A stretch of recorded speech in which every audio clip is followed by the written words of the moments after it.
সামনে দিকে এগিয়ে যাই। আপনাদের দুইজনের রাস্তা একটাই, দুইজনের রাস্তা একটাই। আপনার ভাইয়ের দরজায় সামনে দিয়ে, আপনার দরজায় সামনে দিয়ে, দুইজনে একটা রাস্তাতে যাতায়াত করেন, কিন্তু রাস্তাটা আপনার। আমার দিকে তাকান, আমাকে দেখতে পাচ্ছেন আপনারা? আমার দিকে তাকান।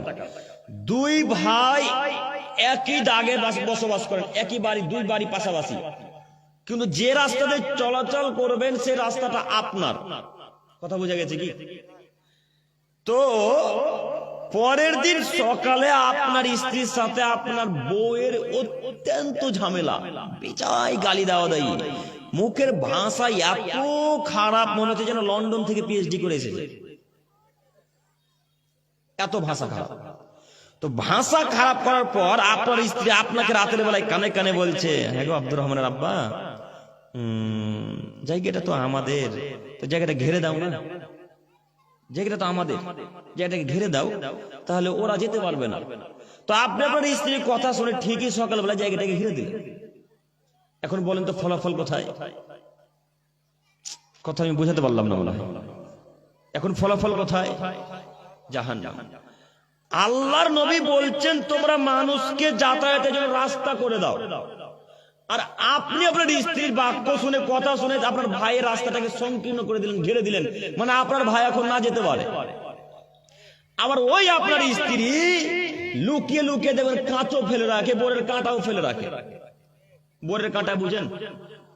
কুলের কাঁটা, বোরের কাঁটা ফেলে রাখে। আপনার স্ত্রীকে বাড়ি গিয়ে বলিয়েন, তুমি যদি এখন তাহাজ্জুদ পড়ে আল্লাহর কাছে কান্নাকাটি করো, তা জান্নাত হবে না। এখন আগে তুমি আমার ভাইয়ের কাছে ক্ষমা ভিক্ষা চাও, কাঁটা দিয়ে যে পাপ করেছে, অত্যাচার করেছে, এই অত্যাচারের পাপ আমার ভাইয়ের কাছে ভিক্ষা চাওয়া লাগবে, তারপরে পাপ ক্ষমা হবে। সম্মানিত দিনী ভাই, সম্মানিত মুরব্বী সাহেব, স্ত্রীর কথা শুনে দুই ভাই ঝামেলা করবেন না কখনো। স্ত্রীর কথা শুনে দুই ভাই কখনো ঝামেলা করবেন না। কেন জানেন? মহিলাদের বুদ্ধি আগে ছিল হাঁটুর নিচে, এখন টাকুর নিচে। ওদের বুদ্ধি এত কম, ওরা শুধু দিন রাত চায় যে একজন আর একজনের কিভাবে ক্ষতি করতে পারবে, এই গতিতে তারা চলে। আর পাশে বাড়ির লোক যদি ধনী হয়ে যায়, তাহলে তো তার গায়ে একবার আগুন ধরে যাবে। যে পাশে বাড়ির লোকটা যদি ধনী হয়ে যায়, একটু উপার্জন করতে পারে, টাকা পয়সা হালাল পন্থায়, তাহলে একেবারে দেখবেন তার গায়ে সবসময় টপক টপক করে আগুন চলছে। কেন বলেন তো? ও অপরের ভালো দেখতে পারে না, তাই না? তা আপনার স্ত্রীকে বলিয়ে না, যদি আপনার স্ত্রী থাকে মঞ্চে, তো আপনার স্ত্রীকে বলছি, সম্মানিত মা ও বোন, আপনাকে বলি, জান্নাত যদি পেতে চান তো পাড়া প্রতিবেশীর সাথে ঝগড়া বন্ধ করুন, পাড়া প্রতিবেশীর সাথে ঝগড়া বন্ধ করুন। একটু আপনাকে দেখাচ্ছি, দেখুন।